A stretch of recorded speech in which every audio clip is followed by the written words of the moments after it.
What's up, world? I go by the name of Jabari. Stay ready so you don't have to get ready. And this is the Words with Friends podcast. Right now, I'm in the home of Dennis Dortch. He is a filmmaker, the co-founder and head of Black and Sexy TV. And Dennis, before I even try to butcher your title, explain to the people what you do. We do everything. So definitely an independent filmmaker. We create our own content, distribute, market. So, and pretty much we're the puppeteer of everything. So that's what I do. And my title, corporate wise, is Chief Creative Content Officer or something like that. Okay, Something fancy. okay. But I just basically go by founder, you know. So that's pretty much it. Nice. For those that don't know, Black and Sexy is, what would you like to call it as a whole? I mean, you know, a lot of people are familiar with the YouTube channel and the content that you guys create, the various web shows, but what is Black and Sexy to you, big picture? It's definitely a brand and lifestyle. So I think for the most part, Black and Sexy TV on the micro level is a network. On the bigger level, it's like a brand. It's no different than Tyler Perry. It's no different than Kraft. You know what I mean? It's like, how can we create different revenue streams and different pockets of culture at the same idea of being Black and having a modern sort of view of ourselves. So I think that's it in a nutshell. Where did you get the name from? You know what? I had a film in Sundance called Honey. And they said, oh, you know, you got to put something in your little bio. So we put in the catalog of what your next project is. So I was just like, it was a half joke. It was called A Good Day to Be Black and Sexy. I just came up with it. It sounded like it rolls off your tongue and it's being defiant and just kind of, you know, raising a black fist. And to me, it was like a name for updating Black is beautiful without being so dignified about it. You know what I mean? And so then I made the title. People laughed. That was funny. I said, well, maybe I should make a movie. Once I made the movie, then it was like, all right, this is a brand that I want to continue. So Black and Sexy TV was derived out of that, and that made sense so we can keep that audience building from that film. Okay. Now, people can watch that on Netflix, 'cause that's where I watched it. And A Good Day to Be Black and Sexy is just a collection of these short films. And what was the goal with that? Like, what were you trying to put? What was the theme, I guess, of all of these shorts? I try not to say that I was trying to do anything, but thematically, I just wanted to show us as real people who have real lives, and Numa puts the best, it's simple moments, you know? Yeah. So thematically, it was, you know, Black love and sexuality, but I think on a much deeper level, it was just my expression was just be like, we're just regular people. We're not like Cosby and super positive. We're not ratchet and reality shows. We're just people. Yeah. Why do you have the desire to sort of show those real stories of Black people? Is it these are the things that you experienced growing up, or is it more so come from a lack of seeing it in mainstream media, or is it a mixture of both? It's probably by default a mixture of both, but we're not really looking at it as a reaction to lack of something we haven't seen. If we saw it and it was really available, then we probably wouldn't create it as much or be that strong about it. It'd be like, well, let's try something else that's fresh. But I think what's natural to us is just those feelings and expression of people that are our own experiences and people that feel just like us. And we don't really know until you put it out there. Other people go, oh yeah, it's just like me, then you just do more. So really it was about just not necessarily reacting to what's not there. It was just doing what's natural to us or what our sensibilities are.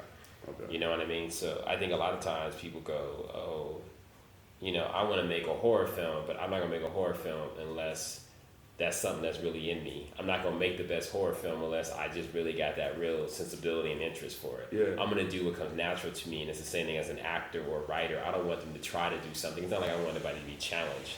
But everybody has talents.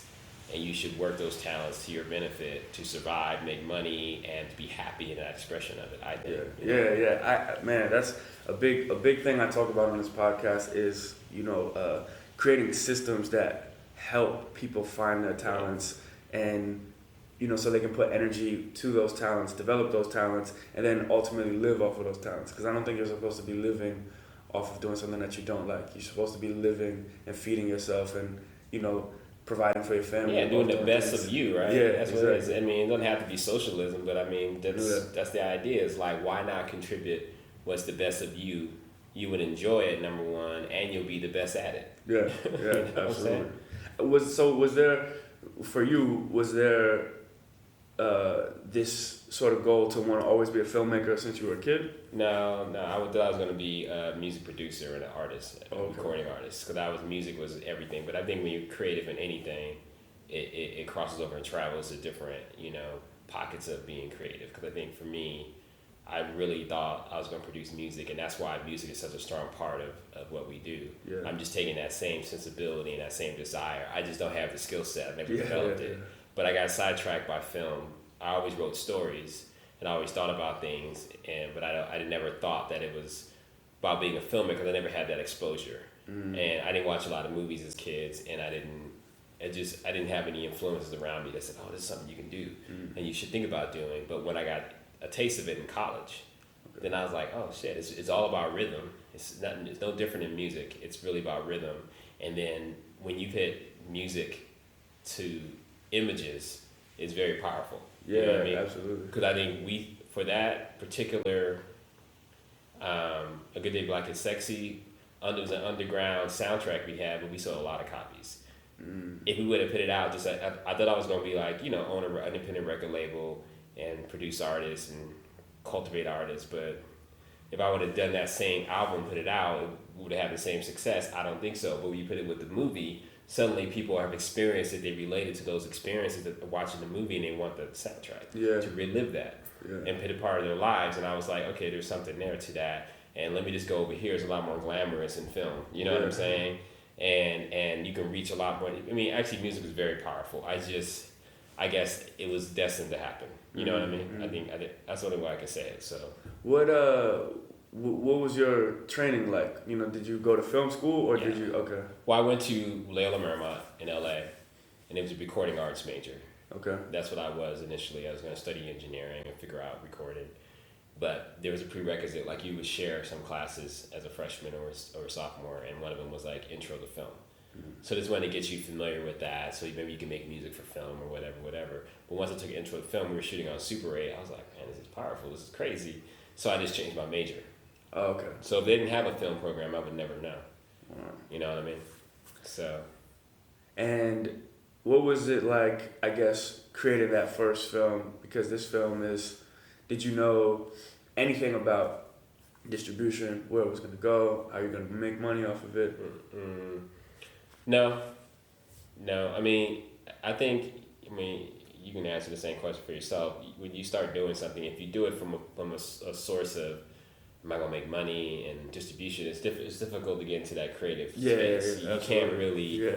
You just have to make something first and worry about that stuff later. It doesn't mean that people don't do it, but it does feel like a product when you do it. You want to have an expression. You want to be like, who's coming from a creative place, a creative spirit, creative expression, and you sort of want to just let that stuff go and just make something that's burning within you to do it. So I had some money I took out of my house. My house is actually 2 blocks away. When I was married, there's another part of my life, you know what I'm saying? And we took that money and we put it into this film, and my partner, Brian Ali Harley, I met him at Loyola Marymount. He was a film major, and after college, we had married and had kids and just moving on with our lives. We wanted to do something different. And so we took that money and said, let's just it was like $60,000, $65,000. Let's just make a film based on the means that we have. And so it took us a year to shoot this film. We shot each vignette every few months. But as time went on, I knew a little bit about film festivals because Tony Bowie is this guy from, I don't know what year this was, 2000, whatever, 1999, I don't know what it was. He went to Sundance and was the big hoopla out of my school. So that was my first exposure to like, oh, this is what people are doing. And he told me, he said, dude, just make a film. People are out there. Because he saw my short film. He said, people are out there. People will love your sensibility. So I didn't know. So I just thought, okay, whatever. I'll just make the film. And then I got into Sundance with it. And it was like amazing to me. You know what I mean? And I was like, I already have a relationship with Slamdance. I thought I was going to get into Slamdance, but I actually got into Sundance. So then I was like, oh, okay, then you're supposed to get a sales agent and you're supposed to get a publicist. Because I was like, that's what you're supposed to do. I was like, all right. So I did those things, and the sales agent was able to sell it to Magnolia. And so that was, I knew I was going to get distribution because I knew I had something once I saw the film, but I didn't know how it was going to be. And we actually broke even at some point. Yeah. You know what I mean? We got in the black, but based on your accounting, of course, you know what I'm saying? but I mean, I didn't know the business up front. No, while I was making the film, no, but I learned along the way. You know what I mean? Yeah, I always think that's something that you leave up to other people, because other people are gonna ask you, how are you gonna make money from this, or how are you gonna, whatever. You need a job, and you should think about, the stability of this and how there is none and all this stuff. So yeah, it's not really a wise thing to do to worry yourself about that type of thing. But I also think that on the flip side of that, a lot of people sometimes, I was just talking to a friend of mine about this, you shouldn't necessarily just jump all the way out the window in terms of following whatever it is you want to do without some sort of financial means or a plan, or, you know what I mean, having something. So I don't know. I guess how did you juggle that at the time? Was it just all bets are off, I'm betting on myself, or was it like, you had some type of stability where you could afford to do that? Because at this time you said you had kids and stuff. Yeah, I could afford it in the sense of it was borrowed money out of my house, so it wasn't like, and then also had a job, a piece of a job, and I had a partner. I was married, a wife. Okay. So those two things combined to make that movie didn't make it like I was really sticking my neck out. But $65,000 is on our house. I mean, still money. But I think you have to bet on yourself. I mean, because I think a lot of times if you don't bet on yourself and you feel doubts, maybe you shouldn't do it because other people feel doubts too. You know what I mean? Yeah. But if you feel something so strong, I don't think there's no right answer, man. I seriously believe some people are more pragmatic. Some people are dreamers. Mm-hmm. Other people are in between. You know what I'm saying? That's it. I'm probably in between where I was a dreamer, but I was like, I don't know, can I do this? Yeah. And some people were like, man, I will bet and I would take a chance every single time on myself. And it may fail many times. So I think it's about your talent, your sensibility, how you approach things is how you should figure out how you should take chances. Because I think, some people just want to go, okay, there's a market for this. This is how I'm going to do it. There's nothing wrong with that. But if you're not that type of person, you shouldn't try to do that. Mm-hmm. That's what I'm trying to say. If you're just like the person who's just like, I just got to make something and hope for the best, you should do it. Yeah. If you're doing it 10 times and nothing really happening, you're losing money, maybe you want to reconsider. Yeah. You know what I'm saying? So I there is no right answer. I just know for me, I'm pretty selfish, man. I don't really bet on myself. You know what I'm saying? And if you can't be selfish about your own desires, man, or some people are just followers, quite honestly, or help other people. Yeah. Like, I want to find someone and want to partner with them, and that's okay too. Other people are like, no, it's about me, and that's it. I mean, so you just should do what works for you. Yeah. You know what I mean? Absolutely. Yeah, man. I think I'm in the middle as well, but way more on the just dreaming and just going all the way for it, because I think sometimes you have to. It's kind of like when you're a creator, you have to be a little bit crazy to think that your idea is just going to break through the mold and make it, and that anybody cares. Yeah, that anybody exactly. You gotta be pretty. What do you call it? What's the term? You just have to be uppity. Things that someone cares about what you're gonna do. Yeah. And people do care. It's just how many. Yeah, exactly. That's all it is. And if you continue at it long enough, and it gets better and it gets better, it's that audience that you had that was small it's inevitably gonna grow. Mm-hmm. So okay, so I guess what is in terms of after this film comes out and everything, what made you start to get to the YouTube sort of space? Because that's how I met you and Numa, and just being a part of this creative content community, people that are coming up making stuff digitally. What made you say, okay, here is this opportunity on YouTube, and want to, because it's just totally different from creating feature films. Not necessarily totally different, but it's a different process. Yeah, exactly. Is that the process is a bit different. this was definitely reactionary at that point. Okay. I think when you get distributed, one thing I try to tell everybody is just, that's one thing we should be thinking about as independent filmmakers. Mm-hmm. When you're distributed or a show gets picked up by a network, just think about how those people make their money. They're not going to do anything different for you. Like whatever their pipeline, their system is, their sensibilities, what they've done in the past, is they're going to push it on repeat and do the same thing. They're not here to just like, how can we roll up our sleeves and do something different? You know what I mean? It's like, for your film, so special. So I experienced that where in my head, I heard and saw and filtered things that I got from them and myself, that my film was so special and they're going to do this and that. And when it didn't really happen that way, I was upset.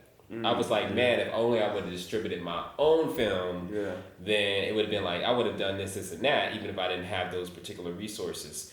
So in hindsight, it was like silly, but I was not in a very good place. So I said, well, you know what? I'm going to start going direct to audience and doing content on my own. But we didn't go straight to YouTube. We actually had a technology partner at the time. We created a site. We were creating our own destination. So I knew the movie was going to DVD. I didn't get the theatrical that I really thought I deserved. Okay. And I said, man, the film plays so well in front of an audience. It's unfortunate, but that really wasn't their intentions. They only let me do it a little bit. So I said, all right, the DVD's coming out. I know this is a brand. I have certain rights that I kept to myself. Let's go ahead and create content that supported the DVD release. Let's just try it out. So I started doing vignettes or stories that were based on the vignettes from the film that happened after the film, just to support the film. And we never really released it. We never really launched the site because doing your own site is problematic. Technically, we had like programmers in the Philippines, so when they're working on it, it's 3 a.m.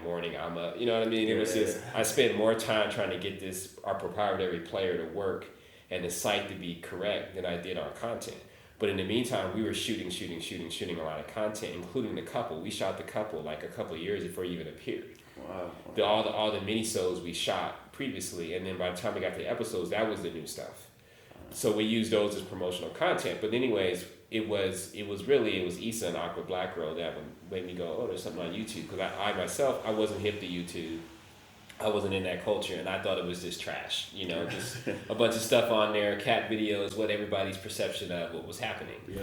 So once Aqua Black Girl was the first real black, at least I think it was, black thing that broke out into, you know, some type of mainstream online. Mm-hmm. And I discovered it on Facebook, like episode 1 and 2, and I was like, oh, what is this? And then once I connected with Issa, I was like, man, it's just what's going on YouTube.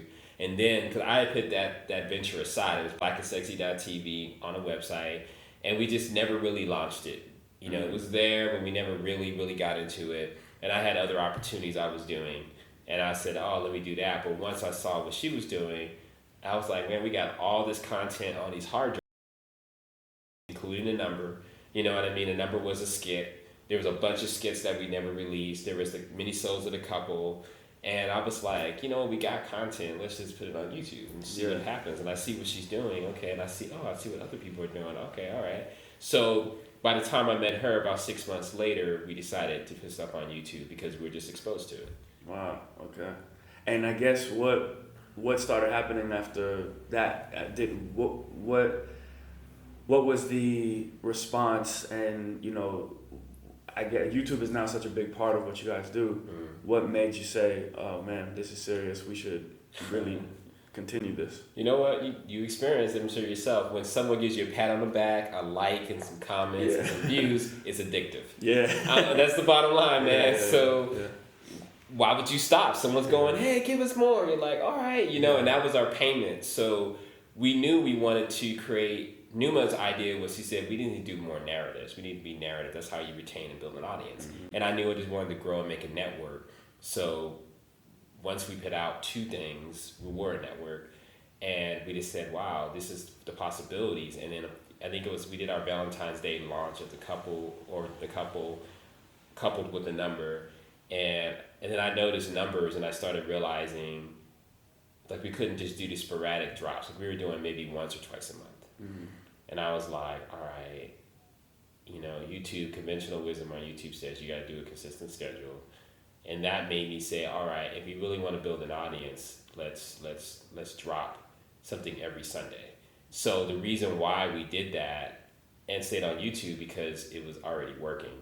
And at the time, my film was on Netflix Instant Watch, which it is still, and on Showtime. And I was able to, what I would do is I would have a redirect of my website go directly to YouTube. So I knew people were Googling when they watched the movie on Showtime, they were just Googling. And they, oh, here's the website, and I would just push them right to YouTube. Like, forget the movie. You know what I'm saying? The movie's done. I don't care. This is the new stuff, and that's how we really built our audience and continue going. So in my mind, I said, this is a free partner, YouTube. Technology partner was taking 50%. Not that YouTube doesn't, but you know, it was just like it is what it is. And so I said, we got to continue going doing this because it's already working, and you know. That's it. You know what I'm saying? Yeah.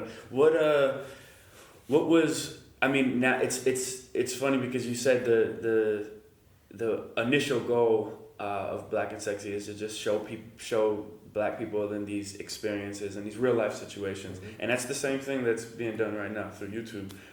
Is that what were some of those comments or reactions from people? Was it like in line with what the goal was?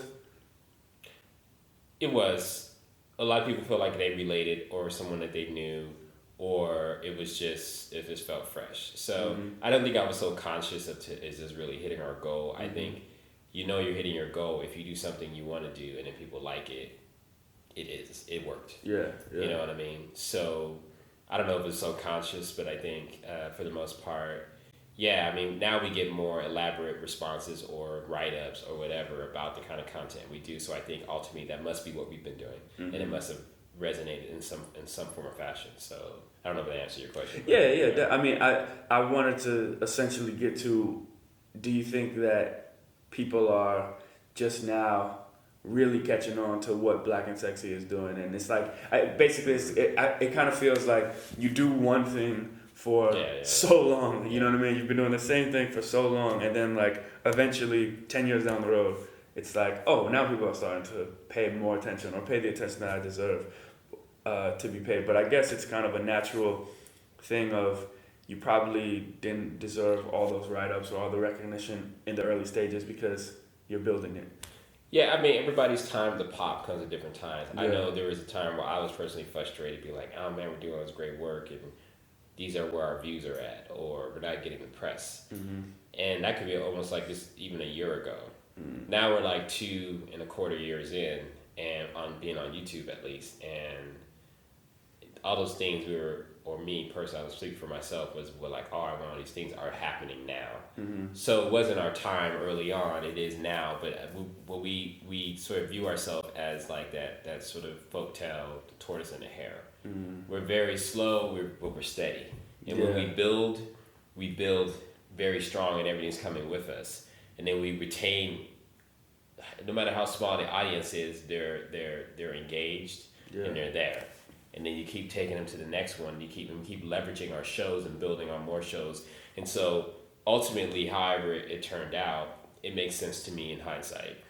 So yeah, I mean, it's like, it wasn't time for us to pop a year ago, even though we had our fans. I think our ultimate goal was for longevity. Yeah. You know what I mean? I think longevity does take time to really build and let people know you're here to stay. Oh, you're still here? You're still doing stuff on Sundays? What? Oh, I didn't even know. And my confirmation was once we started meeting with more industry people in the last 6 months, especially Black folks in this industry, in this town, all watch Black and Sexy secretly. We just didn't know it. You know what I mean? And that's it. It's like once you just start doing it and keep doing it, then people go, what's going on over here? You know what I mean? It's like, and they're doing it on themselves, and now those same people say, man, you guys have figured it out. Everybody's trying to figure out how to do this and make money. That's the next step, and break in and get the recognition. And it's like, that wasn't necessarily our goal, but it was ultimately, And I think it made sense for us. I don't even remember the question. No. I mean, it's great because I want to start talking about the shows that Black and Sexy produces and all the things. I mean, I'm, as you know, a huge fan. I watch every show that you guys put out. You've been supporting us monetarily too. I noticed too. I keep seeing your name pop up. I was like, whoa. I'm still here, man. And I'm very excited about what's to come. But I mean, my favorite show, just so you know, is That Guy.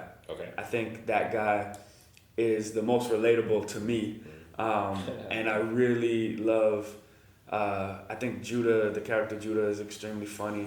I don't know, the scenarios that go on in that show are just so true to life to me. And I think that a lot of people can relate to being in this situation of having a whole bunch of friends, but it's like your friends are in your business, and it's like there's all these weird connections, and it's because you guys hang out together, and it's like the 1 degree of separation of relationships and all this. I just think it's really well done, and some of the one-liners that come in that show are just incredible, man. The writing is incredible. So what is the process behind, I guess, making these shows? And there's so many things that you guys do strategically, like putting other people from another show within the show. What is the process? Take me through the process of writing these shows and how they come up from inception to production.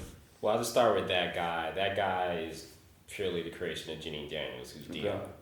So we've helped develop it, myself and Numa initially, but that's kind of her thing, and it's completely improvised. So a lot of those one-liners that you hear are not written. Wow. You know what I'm saying? That just comes off the strength of the actors.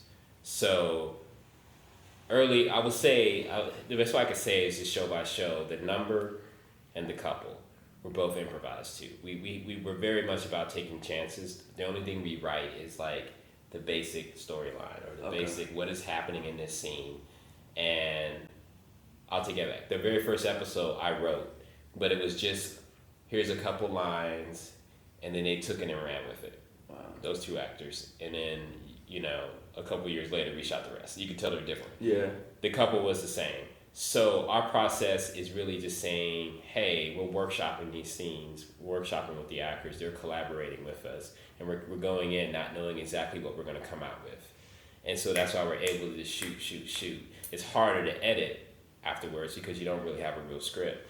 So especially that guy is very difficult to edit because you're developing it as you go, and then you have to make something out of it that wasn't originally intended. Mm-hmm. So you have to be loose enough and confident enough to be okay with that.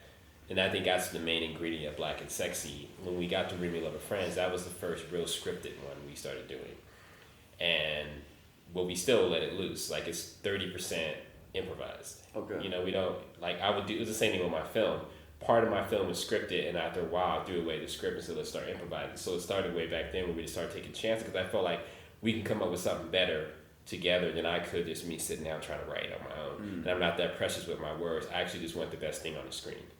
Yeah. So as far as leveraging, this a lot of our success is leveraging every success to another. So if we have a show, Remy Love of Friends is successful, you're going to know about all the rest of our shows. If you found us through Remy Love of Friends, you're going to know about that guy. You're going to know about the couple. You're going to know about all that stuff, and vice versa. And how is that done? Is that mm-hmm. these, the sort of bumpers and trailers at the end of the videos, putting the actors in? Or it's both. It's a combination of everything. Like, what I've learned is the first 15, 30 seconds is most people's attention. If you wait to the end, they may already clicked off. So that's why we have these long intros now. It's like, you're going to hear everything we have to say before you get to this free content. I'm sorry. I don't even care. People are more tolerant than they were a year ago. Before, we couldn't even... I remember Issa even saying, I don't want to put the commercials on. It's kind of weird. Now, I felt the same way too, and it's like, man, fuck that. We're going to have to put some commercials on. We're doing it. We got to do it. Yeah. But I was literally, even in the beginning, I was like, I don't want to put no commercials on. But now, no, we're going to put 2 in here, and it's going to be good. Run the middle. So it's fine. But leveraging, yes, we would put our promos on, and it'd be something consistent that you would hear, and it'd be some bumping music. Mm-hmm. So you'd be like, oh, what's that track? And I would purposely never say what the name of the track was in a promo, because I want your attention. You know what I mean? I want you to be thinking about, how can I hear that song again? What is that? If I just give you everything, then we're done. It's all in it's got to be in increments, right? Yeah. And then we would have, I think one of the best times we knew it for the couple and the number. We wanted to launch that together and show that they're all in the same world. And that's how I felt about my movie. I didn't cross it. I was going to cross all those people, but it was like, we don't really have the budget or time for that. But they actually all lived in the same world. So we took the same concept and said, okay, the couple and the number live in the same world. So you may only like the couple, but you're going to hear about the number and maybe I do like the number, or maybe like the number. We just figured it out that way. So once we got to Remy Lover Friends, and we wanted to kind of bring the number back, we knew that was a huge audience over there. So why would I not cross those two? You know, when we made that Halloween episode, and we was like, yeah, man, you know, I mean, a lot of people discovered the number shortly after that, you know, that never heard or knew about it, and then went back and you saw the numbers for the first season just go up, and just went back as if it was Breaking Bad season 1, caught up and watched it. So yeah, I mean, we just know those tricks are like tried and proven. It's like, no, it's like The Game and being launched off of Girlfriends. Yep. You know what I mean? And you remember that episode was just like about the game. I was like, what? Yeah. You know, 5 minutes of Joan and like 25 minutes of like what? You know what I'm saying? But it worked. You know what I'm saying? Like why? Like we're never gonna start from scratch. We're always gonna leverage. So when we have a movie to be released, it's gonna go through our same networks. Yep. Whether it's a traditional distribution with someone else or our own, but you're gonna hear about it. You're gonna know about it, and you're gonna be part of that. There's no reason to start from scratch. Charlie Perry don't start from scratch. It's like, you know, if you think about any of his movies, whether you like them or not, you think about all of them. You know what I mean? Yeah, exactly. Yeah, when you think about Tyler Perry as a whole, you know, you don't think about one. I mean, Medea is the big one, but even that is a franchise in itself. Exactly. Yeah. Wow. That's definitely an interesting model to think about things, and I'm even getting my wheels turning with that. But my stuff is a little different because it's not narrative, so it kind of separates from one another. But it's definitely something to think about, pushing content out. But I think it still applies to no matter what you do, you do, because it's the brand is you, obviously. Yeah. And that's your brand, and that's what's consistent. But I think it just takes a little bit of mind twist and backing up off of it, and just thinking about these same things can still apply. Yeah. You know what I'm saying? It's not like you want to fit one interview into another. It's not quite like that. But there's something about leveraging, which I see you do anyways. You're building on yourself. Since I met you, I think it was like 2 years ago at this point in New York. Right? Yeah.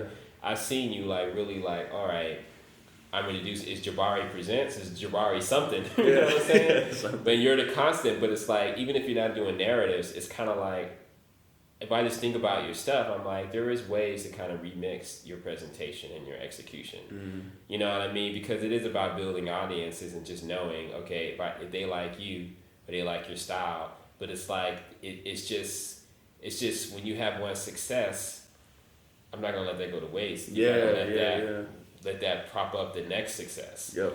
You know what I mean? And stick to your guns, because even in our case, that guy, no one liked the first episode. And it took a while for people to get used to it. Like, oh, there's a misogyny, what the hell, blah, blah. Until now they just love it, like women especially. And the number is the same. And then it was, Remy Lover Friends had a little moment where people were like, oh, Tamiko's so stupid. She used to do till we got to episode 4, and finally, you know what I'm saying? I think that's the same with TV shows too.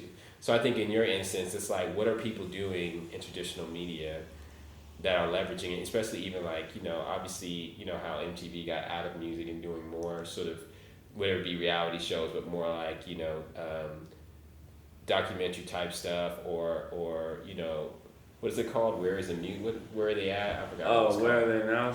Like, yes. Yeah. And then TV wanted a version, but I think that's what's missing. It's like, sometimes it's just feeling like you may not want to do anything that's more mainstream. Sometimes you want to say, I'm going to stick to the underground, this is what me. But it's like getting that key word or that key phrase that someone can repeat.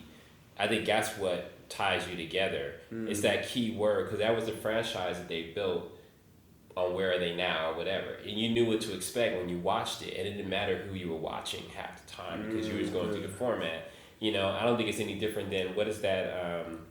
There's like so many, like, I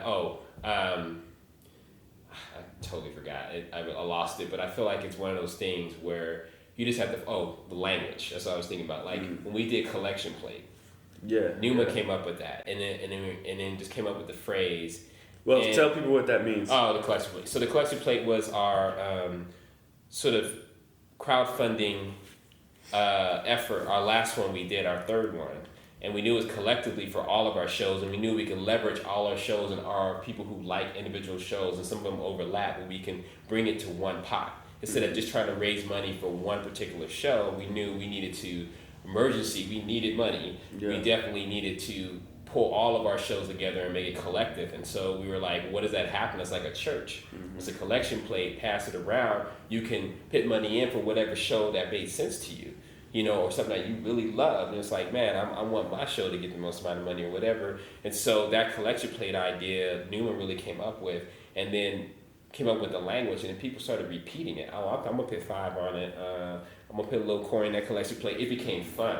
Yeah. And I think that's what it is having those key phrases and that sort of branding where people can participate and it becomes part of their lives and their language. Once you change the language, you own everything and you got it. Yeah. And I think that's what it is, whether you're asking for backing or money or if you're asking people to watch, they become engaged when they actually start using your language or they start using what you do. So no matter if it's documentary, narratives, fiction, whatever, I think it's the same process. It's the language.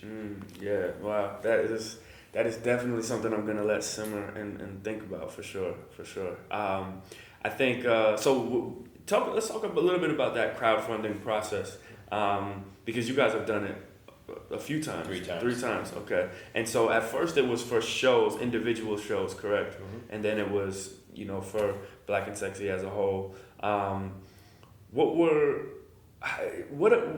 So many people ask me about crowdfunding, and I just tell people it's some of the hardest stuff you'll ever do. It's not easy to get people to provide monetary support. What was the success aside from the language? What were the sort of the things that you think made your campaign successful? 2 or 3 things. One is just having the biggest pool possible. There are people who are going to support you. Mm-hmm. You just have to reach them and more than once. So I think we spent a lot of time. We didn't really know about crowdfunding so much. It was for us until we really needed it. You know what I mean? Yeah. But we spent a lot of time building an audience, and that goes hand in hand with successful crowdfunding. Mm-hmm. If you have you have like a swimming or like a fishing sort of pool or whatever where you can just throw your line in and try to pull out the people who are really interested. You have to throw several lines throughout that 30-day campaign in different ways. So for us, it was social media is literally 10 to 15% of our audience. So if you're only doing through social media, it's like you're only getting 10 or 15% of your audience and then maybe 1% of those 10%. Mm-hmm. So it's a numbers game. So we just knew how we could do it is by reaching the most amount of people to get a certain percentage in. So we are already distributing content, so all of our content is going to have all of our crowdfunding. Yeah. Everybody's going to know about it. Yeah. And then if you already are there watching our stuff, you must be engaged, you must like us. So there are a certain amount of those people who are going to go ahead and support, the programming. So that's the bottom line. But I think that's what a lot of people don't really see is like they just think it's through their social media, but it's like you're only hitting so many people and it's so easy to just ignore it. Yeah, and it gets annoying. Exactly. And if you're talking about 10 to 15% of your audience on social media. Is that what you said? Mm-hmm. And then it's so even you might even chop that in half with who's seeing it at the time you're posting it, who's online. It's crazy. Exactly. Yeah. So the other part is really hitting up your own family and friends. Yeah, that's absolutely the hardest part, asking money from people's. Yep. But I think as you just have to do it, you know what I mean? And Numa spent a lot of time doing that with her own network and said, "This I'm going to cash in now." You know what I mean? But it wasn't. So if you're able to do that with people with strangers, is no problem. Yeah, you know what I'm saying? Yeah. Especially if they're there because you're giving them something. And I think it's about giving.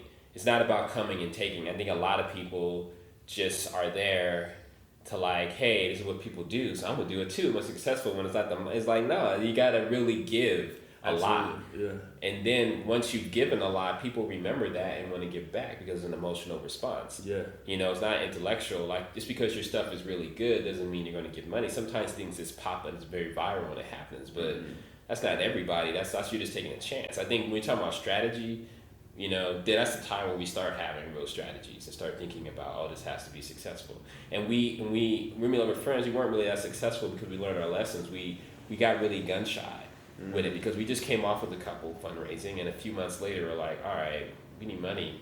We really can't continue to do this. We got to do this. And, we didn't really put 100% into it. We were like, well, we're going to put it out. It's a successful show. It got more views on all of our shows, but it still took the same effort and the same, like, we're not taking no for an answer. And we didn't do all that. And we learned we fell short of our goals. So we said, when we come back again, we're not doing that again. Mm-hmm. We're leveraging everything and we're making sure we're successful. So, but crowdfunding, I know is moving into like subscription, those things are great. I don't know how well they are, but it makes it's like we can continue on doing crowdfunding, but it doesn't make any sense. It's not a real sustainable model. That's what I was going to ask you. I was going to say, is that the business model? And so you answered that, but then what does become the correct business model for you, or is that something that you're figuring out? Because one thing that I've seen you guys doing is recently, I purchased the season 2 premiere of Hello Cupid. Mm-hmm. So watch that, and I went to. Oh, no problem, not a problem. It's only $3. But and I saw you guys use VHX. I have a buddy that works over there. Yeah, they're a good company. We're on top. And they, so you when that came out, I'm just walking people through it. Mm-hmm. Season 2 of a show that Black and Sexy has called Hello Cupid is all on YouTube. But on season 2, you could see the premiere. It was like a 30-minute premiere, and you could purchase that for $3. And that was the only way to see it. So it was exclusive digital stream and download option. Is that something that you guys are going to be doing in the future? Is that a viable business model? What are you learning from this process? We're never going back. Okay. We're only going to do certain things will be under a paywall for now, but we're going to do at least one a month. One paywall. One paywall, pay-per-view event, whatever our language will finally be, will be each month, because that was a very successful venture. Yeah. It not everybody saw it that normally would have saw it, but it didn't matter anymore. You know what I'm saying? It's like not that many people seen it like normally, but it's like to be having these big views and like people patting you on the back, it just doesn't that satisfying anymore. Yeah. You have to make money, and it has to make sense. Absolutely. So that made a lot of sense for making that move. We weren't really sure if people were going to leave YouTube to go and take a look, but looking at our numbers, there was no problem. Everybody went to take a look. Mm-hmm. Everybody went to go say, I'm receiving. I think our biggest mistake was we didn't really put a lot of time. We were so up against the gun just trying to get it done. Yeah. And Remy Lover Friends and Yellow. We had like a triple release weekend. That was the dumbest thing we ever done. It was just like too many things happening at one time. But I knew I wanted to do that because it was going to leverage eyes back on that sell. Yeah. So I knew all of our free stuff is going to be talking about this. Yeah. But we didn't plan it very well. But we got it out. But the thing is, we could have had better marketing, better trailer. That's what makes it sense. But it is a viable business, and it took us. You can't just do it right off the bat. You have to be there for a while and build a goodwill and build the value of your stuff so people will buy into it. No different than HBO. Mm-hmm. You know what I mean? A lot of people I don't even have HBO, but I heard it's good. You know what I mean? And all that is there, and people pay for it. And HBO has so much smaller numbers than the big network, but these people are paying for it. Yes. So that's the business model we learned. It's like people will pay for it, and we're going to do once a month, and we are going to go on subscriptions, and eventually we'll be behind a paywall. Period, like Netflix or HBO. Yeah, that's what's going to happen. But it's a transition. Yeah, absolutely. It's funny, man. Recently the HBO, the CEO of HBO was on a panel, and he was asked about people subscribing to HBO Go, and. He was like, there's such a big issue, I guess, with people taking other people's HBO Go passwords and all that. And the interviewer was like, do you care about that? And he was like, no, not at all. We are in the business of making addicts out of people. We want to make video addicts, so we don't really care that people are, It's like if your bootleg, whether it be music or film, if someone bootleg it, that means somebody wants it. Yeah. And that's a great thing. And it's true. Someone bootlegged Hello Cupid, put it on YouTube. Oh, wow. Yeah, so it's like, okay, it wasn't that. Did you guys get it taken down? Oh, yeah. Okay, we got that taken down, definitely taken care of. But I was like, oh, Yeah, it's kind of like a stamp of approval, Yeah, definitely. And it was sneaking around, the link was going around. Mm-hmm. I was like, are we going to take care of this now? But, you want people to value your stuff by stealing it. That really is. I think it's not like, it's just a part of the business for people. Like, those people weren't gonna pay anyways. Yeah, exactly. You know what I'm saying? Exactly. So it ain't that serious. You know what I mean? Unless it's running rapid. But man, I'm telling you, VHX is great. Yeah. There's other options. YouTube is starting to throw down different toolboxes, and we've actually been talking to them. We're just not fast enough right now for what we want to do. But and then they got that big cut. You know, we got to really figure out. Does that make sense? Yeah. But I'd say right now they are trying to stem the exodus. A lot of people are just going off of YouTube and making money off. Yeah, of YouTube. I mean the thing with the problem. It's interesting, man, because like what I like to do in terms of my marketing and keeping people online is I want to make it as easy as possible for people to get stuff, right? So it's like when you have this huge audience on YouTube, now you got to move them to VHX. It's just, you know, when you think of the average person on a computer, it's like some people it's like, oh yeah, it's one click away or whatever, but a lot of people are like, oh, that's off YouTube, I'm not doing it. You know what I mean? But you know what, I was feeling the same way and I was scared, but I'll tell you what, Hello Cupid, I guess if you have a built-in demand, they're going to want to go see where it is. Yeah. If you're starting from scratch, then yeah, you're taking one more click. It's not, you know what I'm saying? Yeah. So that's how you have to leverage it. You have to think about, you know, even VHX says that, give away a lot of stuff for free. Yeah. And then sometimes people will buy it just to own it a certain way, or you give them that special thing after you give them all this. Yeah. And you get that flow going.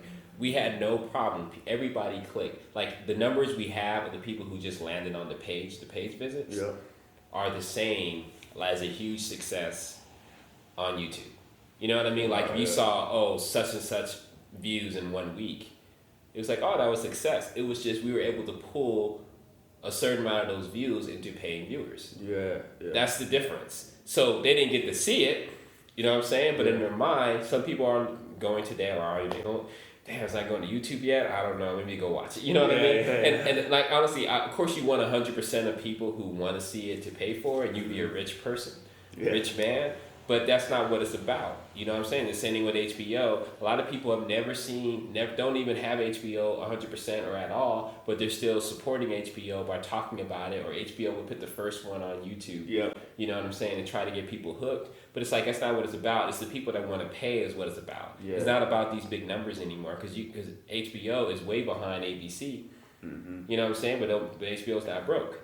Yeah. You know what I'm saying? I'm not saying ABC is broke. It's just a different business. Mm-hmm. You know what I mean? And I think that's just what it is. Like, now, it's like, if you build that demand, trust me, those people will go. I couldn't tell you that a couple weeks ago. Before, I didn't know. Yeah. But I'm telling you now, it works. They're fine. Yeah, they will. You know what I'm saying? But one thing is, like, we're trying to figure out now is, like, we're going to do, that guy is actually going to be, the season finale is going to be under a paywall. Okay. So, as an exclusive. But, but basically, okay, we figured there's more of an emotional, like, investment in watching the whole season. Yeah. Fuck, I want to see this last one. You know what I'm saying? Pay for it. Yeah, you know what I'm saying? So we're wondering what the conversion rate will be on that. Mm. You know what I mean? I don't know. We'll see. When we know, then we know. We got it. But I guess my point is that we want to not have another, like, that guy .vhx or that guy series.com. Mm-hmm. It's just like too many places you're going. Yeah, we want to start centralize it. Absolutely. Yeah, we're trying to figure out that centralized place for our premium content. You know where to go, blackandSexy.tv / whatever. Premium, yeah. Yeah, you always go there, and you always know there's something there for sale, because eventually we're going to be selling something every week. Yeah. And then it makes more sense to get a subscription if you want to be part of that. But it's like, not everybody wants to commit like that. So people may just I just want to see that. That's cool. Whatever you want to do. You want to give your money like that, it's fine. If you want to give your money a subscription, that's great too. Just give your money. That's really, you want to give people options to give money. And that's what we have a consultant who's been teaching and telling us these things before we started Black and Sexy. He got us over a lot of our fears, or like, just this like we didn't know like how people react, and he understands people's behavior, how people react online, and he basically says, and once people start giving you money, you don't just stop with one thing. They want to keep giving you money. It's like they want to buy into what you're doing. Yeah. It's easier to, and even VHX says this, it's like, don't charge under $5. For us, it didn't make sense, but like, if someone's going to pay $3, you might as well charge them $5. Mm-hmm. And it's the same money. I thought that it was too cheap. Honestly, I thought you guys should have charged $5. But why did you think it was so cheap? I thought it was. I was like, this is in half an hour, and it just felt like it was worth more than that. But it's not that it's really not. Our business model is different than like a bigger firm and how how Amazon was selling an episode for $2 or $3. Or even a movie for $1 because they're much more subsidized. It's a bigger scale. Yeah. Of course they can do that. We're a mom and pop shop. It's about you pay more for the service and the specialty of it. So we were in the middle. We weren't really sure, but we definitely didn't eat up more in fees by charging less because it's the same fees no matter what. You know what I mean? Yeah. So in our heads we were like, we would have charged more, but it was like we don't know. It didn't really matter because you have to convert a certain amount of people. At the same time, not lose too many people and have it make somewhat sense to them. And I think $3 is in the middle, but maybe we're wrong. Maybe we could have charged more. But the bottom line is we want repeat customers. So we're saying we can do that at this level and check it out. But some people who are complaining who said, "Oh man, I can get a whole movie for $1 on Redbox." People were complaining. A lot of people complain. I won't say a lot, but leaving comments who saying, "Oh man, it's only $1.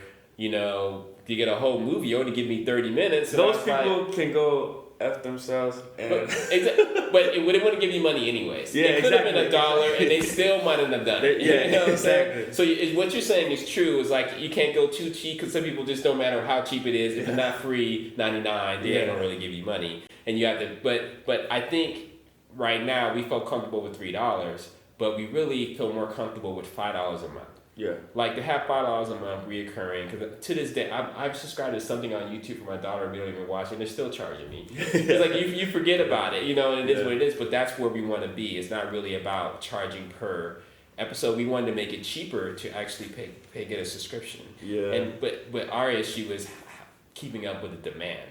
Like once you start down that path and you're doing a subscription, then people's expectations get a little bit bigger, and we just have to deliver in a certain way. So our growing pains right now is really about there's only so many of us in our creative brain trust that more people are coming in and we're trying to figure out how to replace ourselves. So it can become a business. So eventually we are releasing content daily. Yeah. Number one, and we do have a full-fledged subscription service that's happening. That sustains the whole operation. Yeah, man, it sounds like you're a creative individual and you're a filmmaker, but it sounds like you're such a businessman. I think I've always been an entrepreneur. Okay. I think I've never worked in Hollywood. I never been a PA. I've never. You haven't had the traditional. Yeah, I haven't. And my first real job, I was still in college. It was on the first web series. It was called The Spot. And it was all text and real video beta and real audio. No, it wasn't even real video this time. It was just real audio beta. Real video came a couple years ago. And I was a writer. And they let me be a writer. I was actually writing emails because people thought the characters were real and I was writing as a character. So I got my taste early on of an alternate way to do entertainment. Yeah. And I was in college. And then so after that, and the creator to that is Scott Zacharin. We're still friends now, and he's still doing his thing and looking at alternate ways of making content online. But I think that's just it. It's like you have to find your niche, and as a filmmaker, independent. That's what the problem with a lot of us is. We just want to make films. Yeah. But it's like you have to be a marketer, a promoter. You got to do all those things, and I think I had a natural affinity for being in control and owning my own business. I was always a rebel and always anti-Hollywood in some degree. I never really got into that. So this was a natural fit. It was like a wild, wild west. Like you can just stake your claim, put your 6-shooters up, and protect your territory, and then put your shit out and sell your shit. And that's what it was. I was like, this is great. This is perfect. And sensibility-wise, it works online. We're more realistic. It made more sense.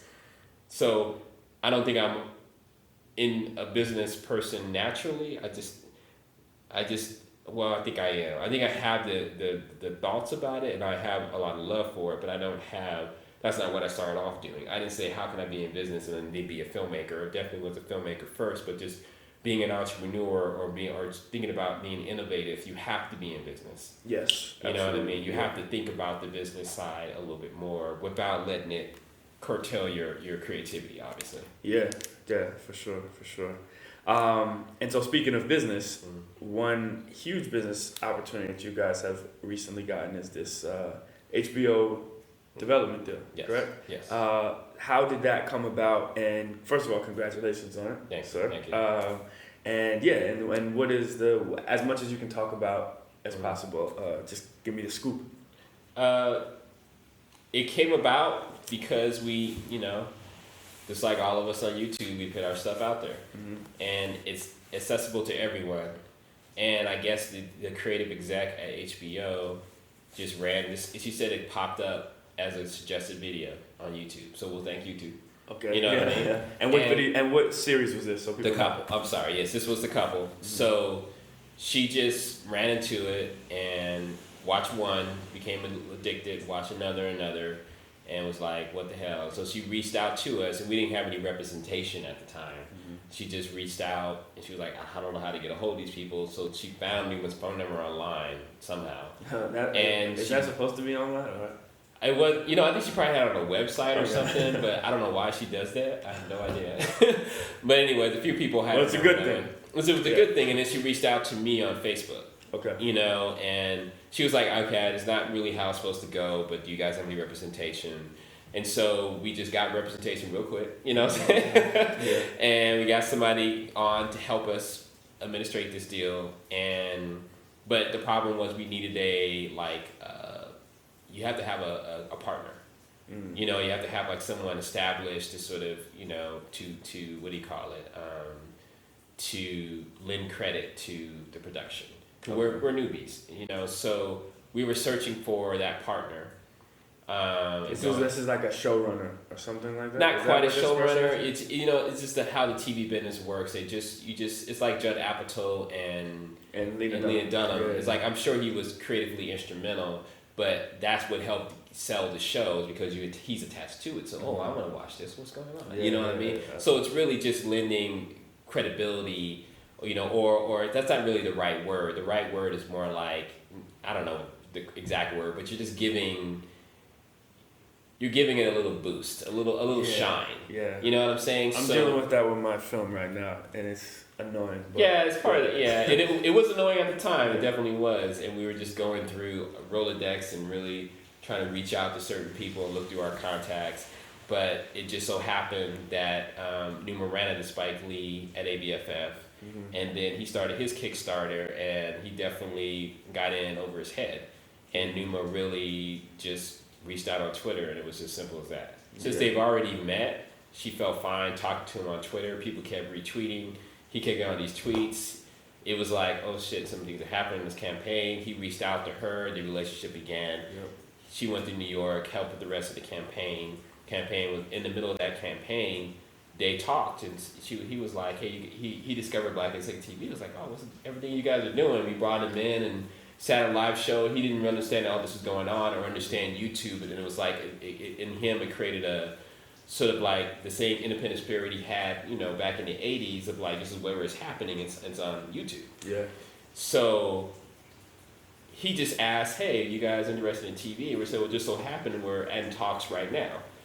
And he was like, oh, well, they love me at HBO, and then they had a meeting, and I was already back in LA by the time they had the meeting. It was Numa, him, and the creative exec, and a couple people, and it was like, yeah, man, I'll come on, man. I definitely want to work with you guys, and that's how the deal was finally sealed. Wow. And then we just moved forward from there. Wow. So Spike Lee is on board. So what's the process that you guys are at now? What is the stage? We're still in development, so we're just writing right now. So we're just basically writing a pilot for the series. And I know a bunch of your fans, me included, are going to wonder, this is something that was probably 3 to 4 minutes on YouTube each episode. How is that going to translate or be different now that it's being written for television? Well, this is something we're learning now because I think we've really perfected just understanding whether it's 3 or 4 minutes or 10 minutes or 7, how to work within our means and our resources and to work a show or an episode based on psychological things and sensuality and things that are happening in the moments. It's got to be different on TV. It's got to be more like we would work the hell out of 2 people talking in a room. We can't do that anymore. So we're unlearning that, and what they kept saying, you got to expand the world. Like you have the energy there, but you have to introduce a host of characters, and you have to keep moving. You have the money to spend. They're going to spend millions. So they're like, there's no limit. Yeah. So we're so much about limiting, and not because we're like, oh, wish we could do more. We just always look at what we have and work the hell out of that, make it work. So now, that's what the difference will be. It's going to be 30 minutes. Okay. And it just has to be more, the world has to be more expanded, got to be more characters, it has to be more scenes, and things got to keep moving. So what we would normally do, we made a 30-minute episode on YouTube, that 30 minutes would be condensed to maybe 10 minutes, and that would be the first 10 minutes. You know what I mean? Like, it's just got to just move a lot quicker. Yeah. So, and it's also HBO, it's going to be a little bit more edgier. Yeah. You know what I mean? Yeah. And so we're figuring that out right now. We're still like in the writing phase, and we're still getting notes, and we're still just sort of working through that part. Wow. Okay. And so it's probably too early to see. Well, it's about any potential date or anything like that. It's just. Oh no, it's too early. Yeah. Okay. Too early. We got a big long process, and HBO is slow. Yeah. they say we're slow. We don't rush anything, and that's true. When they talk about signing someone now, they're only thinking 2 years down the line. Yeah. They're not thinking, oh shit, let's get this up as soon as possible. Mm-hmm. Because you even look at all the deals from Lena Dunham, some other people I can't mention, you probably know who they are, but it's like it's been a year. Yeah. Or 18 months. You know what I mean? Yeah. And so it's just they slow. So for us, it's like it's cool, whatever. Because we have so much other things going on, we're not even focused on that. We're focused when we need to be focused, but it's not like, oh shoot, I just gotta go. It's like we're busy, and we stay busy, and we like that, and that's the best way. So when you look up, it's a pleasant surprise. Oh, you guys are ready? Oh, great. You know what I'm saying? And that's how it's gotta be. So we're not going to abandon online. We're going to keep moving. Mm-hmm. You know what I'm saying? We're going to keep moving, and all this stuff with HBO is like a great opportunity, and it brings more shine to us and a lot of stuff. But it's like it's just a piece of the puzzle. Yep. You know what I mean? And so, what can people look forward to from Black and Sexy, I guess, over the next 6 months? Hello Cupid, Remy Love with Friends. We're going to do a spin-off of that guy. That's an exclusive too. We're going to do a spin-off of Nia, actually, and her son. Oh, yeah. Okay, so that's Judah's baby mom. And you're going to get to see more of her. And her son is actually my son. Oh, okay. So I'll be able to work with my son. I'm probably going to end up directing and heading that up. And I'll be able to work with my son. But he was also in The Good Day to Be Black and Sexy too. He was a little boy. So this is a kind of a sort of a 360 for us. And we also have more opportunity to spend money because we're definitely going to be ramping that up. You know what I'm saying? Yeah. Subscriptions are definitely coming down the path by this summer. Higher production value, longer episodes, and movies. Like we're figuring out the couple movie. Like for real, it's a problem. You can't do both because of the show now. Yes, we can't do both. It's looking like it's not going to happen. So we're looking at a replacement movie now that we could just do. Maybe the Number movie? I would love to do the Number movie, which we kind of have half written. It was going to be The Wedding. Okay. But it's like, it depends. I don't know. Like, the people that contributed to the couple, I think you're included. Mm-hmm. Does everybody like the Number? You know what I mean? So we're thinking about putting it to a vote. Mm-hmm. You know, like, hey, you know what, guys? You want to participate, keep your money in this. What do you want us to do? Yeah. You know, majority wins.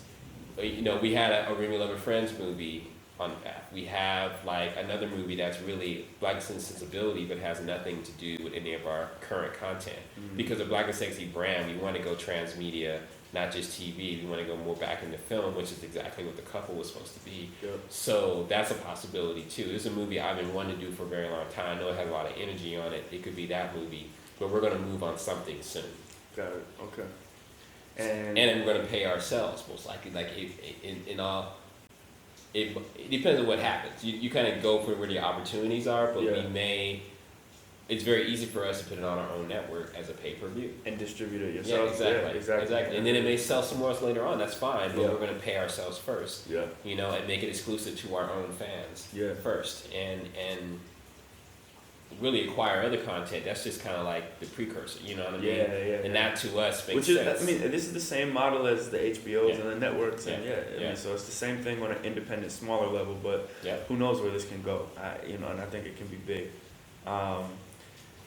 So I mean, with that being said, man, thank you so much for jumping on this podcast. Thanks. Thanks for having me. Let people know where they can find out about Black and Sexy. If some of these people might not have seen any of the shows, tell them where to go watch.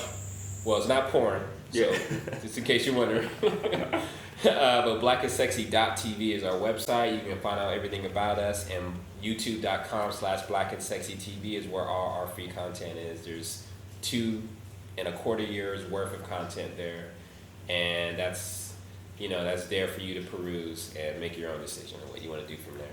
Absolutely. And you guys go out, support, check it out. And just think about supporting the people that you like, the people that you like online, that you enjoy their content. If they're putting stuff out for free, just, always support in ways other than just, sharing, retweeting, watching. It's very important for us independent content creators to be, giving financial support as well, because none of this stuff is free. None of it. At all. No. So, we do it for the love, and we love you guys watching, listening, sharing, and this has been another episode of Words with Friends. Again, stay ready so you don't have to get ready. I go by the name of Jabari. Check the podcast out on iTunes. Give it a good rating. Subscribe on SoundCloud. Subscribe on YouTube. YouTube.com/Jabari. SoundCloud.com/Jabari. Thank you guys so much. All right. Peace.